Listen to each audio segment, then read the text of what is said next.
ఇప్పుడే Country Delight యాప్ని download చేసుకోండి. Download the Country Delight app now. MLC Kavitha గారిపై సస్పెన్షన్ వేటు పడింది, మనందరికి తెలుసు. అదే విషయం మీద మనతో మాట్లాడడానికి మాజీ మంత్రి సింగిరెడ్డి నిరంజన్ రెడ్డి గారు ఒకసారి లైవ్ కాల్ అందుబాటులో ఉన్నారు. ఆయనతో మాట్లాడదాం. సార్ నమస్తే అండి. నమస్తే. సార్, ఇప్పుడు ఆమెని సస్పెండ్ చేశారు నిన్న పార్టీ నుంచి.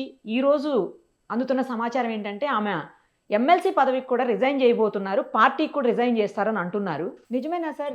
ఏ పరిస్థితుల్లో కన్న బిడ్డని కూడా చూడకుండా ఆయన ఇట్లా సస్పెండ్ చేశారని కొంతమంది అంటుంటే, ఆమె పార్టీకి తీరని ద్రోహం చేశారు, పార్టీని మొత్తం బలోపేతం చేయాల్సింది పోయి బలహీనపరుస్తూ పోతున్నారు గత కొన్ని రోజులుగా, అందుకనే ఇలా చేయాల్సి వచ్చిందని కొంతమంది మాట్లాడుతున్నారు. మీరేమంటారు సార్? పరిణామాలన్నింటినీ పార్టీ అధినేతంగా చాలా సున్నితంగా సునిశ్చితంగా ఆయన పరిశీలిస్తూనే వస్తున్నారు కేసీఆర్ గారు.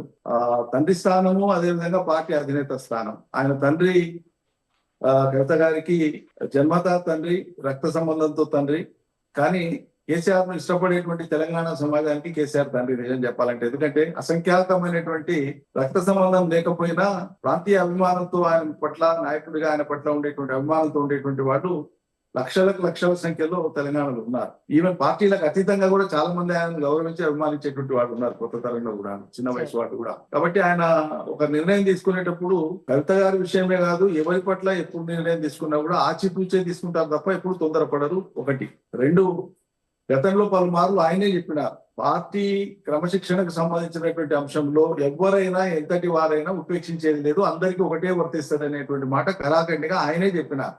అటువంటి సందర్భాలనైనా సరే ఆయన నర్మగర్భంగా చెప్పినటువంటి ఆ విషయాన్నైనా సరే ఎవరైనా మనసులో పెట్టుకోవాల్సింది. కానీ ఆ సున్నితమైనటువంటి రేఖను దాటి, మేము రక్త సంబంధికులం కాబట్టి మాకేమైనా ప్రత్యేకమైనటువంటి పరిస్థితులు ఉంటాయేమో అని ఎవరైనా భ్రమపడితే తప్పని వాళ్ళ రుజువైంది. క్రమశిక్షణ ఎవరికైనా ఒకటే అనేటువంటి. తర్వాత ఆవిడ చర్యలకు సంబంధించినటువంటి దాని మీద నేను ఇప్పటికిప్పుడు సమీక్షించను.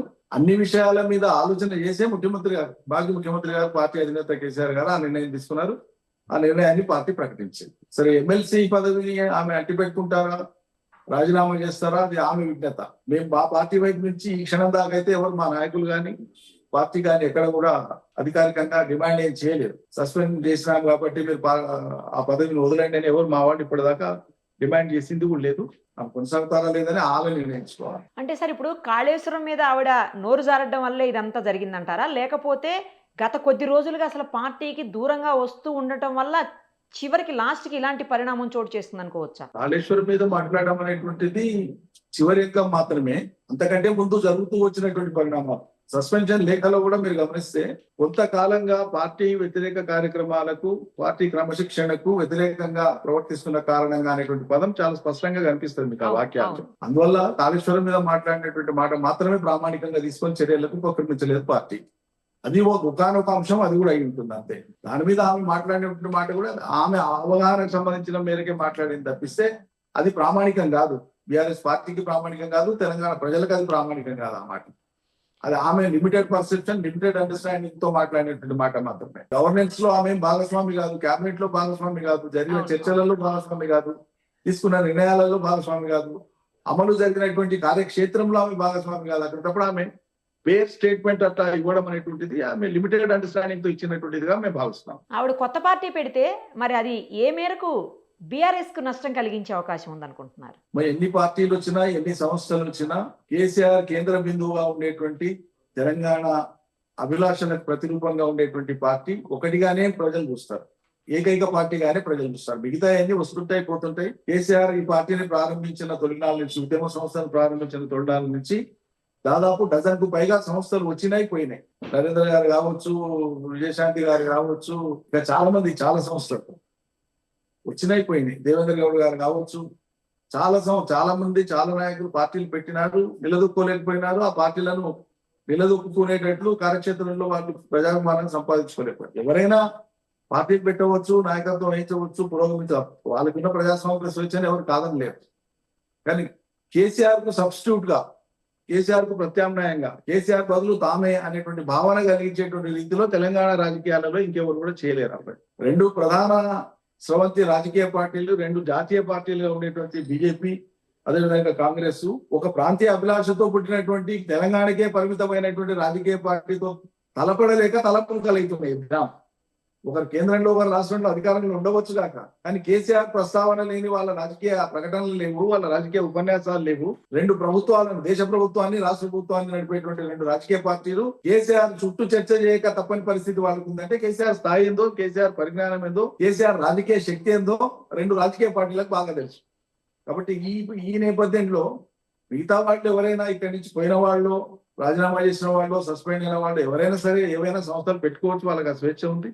ప్రజాక్షేత్రంలో తమను తాము నిరూపించుకోవచ్చు, ఎవరికేం వర్తించాలి. కానీ చాలా మంది ప్రస్తుత నేతలు, మాజీ నేతలు కూడా బీఆర్ఎస్ కి సంబంధించిన వాళ్ళు ఆమె వెనకే పోబోతున్నారని అంటున్నారు సార్. చూస్తాను కదా మరి రేపు నేను అది ఆ భావం అంటే అటువంటి ప్రచారం సరైనదని నేను భావించటం.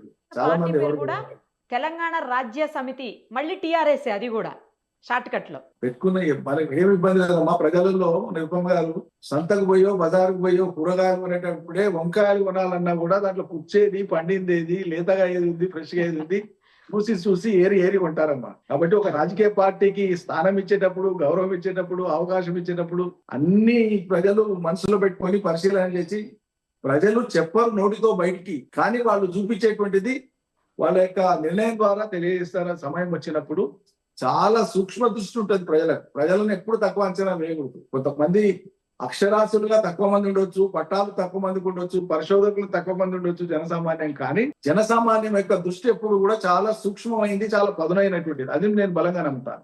ఇప్పుడు ఈ పరిణామాల వెనక ఎవరున్నారని మీరు అనుకుంటున్నారంటే కవిత గారి వెనక? మీరు మీడియా వాళ్ళే మీరే అనలైజ్ చేసి చెప్తున్నారు కదా ఎవరున్నారో. అంతేనంటారా? రైట్ సార్, ఫైనల్లీ ఒక్కటి చెప్పండి. ఇప్పుడు ఇటు అంటే కవిత గారు, ఇటు సైడ్ హరీష్ గారు వచ్చినప్పుడు హరీష్ గారికి మొగ్గు చూపి కవిత గారిని బయటికి పంపించారా? అట్లా మొగ్గు చూపడము, ఇంకోరి పట్ల వ్యతిరేకంగా ఉండడం అట్లేం లేదు. ఇప్పుడు పార్టీ లైన్ అంటూ ఒకటి ఉంటది. ఓకే, మీకు 100 రకాల అభిప్రాయాలు ఉండవచ్చు ఒక అంశం మీద. హా. అది పార్టీ అంతర్గత వేదికలో చర్చించుకోవడము, అభిప్రాయం వెల్లడి చేయడము, మెజార్టీ అభిప్రాయానికి కట్టుబడి ఉండి ఓ రాజకీయ పార్టీగా పనిచేయడం, అదే ప్రజాస్వామ్యం యొక్క స్ఫూర్తి. ఒక పార్టీకి కానీ, ఒక సంస్థకి కానీ, ఒక ప్రభుత్వానికి కానీ. నాకు కొన్ని అభిప్రాయాలు ఉన్నాయి కాబట్టి నా అభిప్రాయమే సరైంది, మిగతా వాళ్ళది కాదు అనే ధోరణిలో ప్రవర్తిస్తే అది వ్యక్తిగత ధోరణి అవుతుంది. సెక్టేరియన్ అంటారు దాన్ని, వ్యక్తిగత ధోరణి అవుతుంది.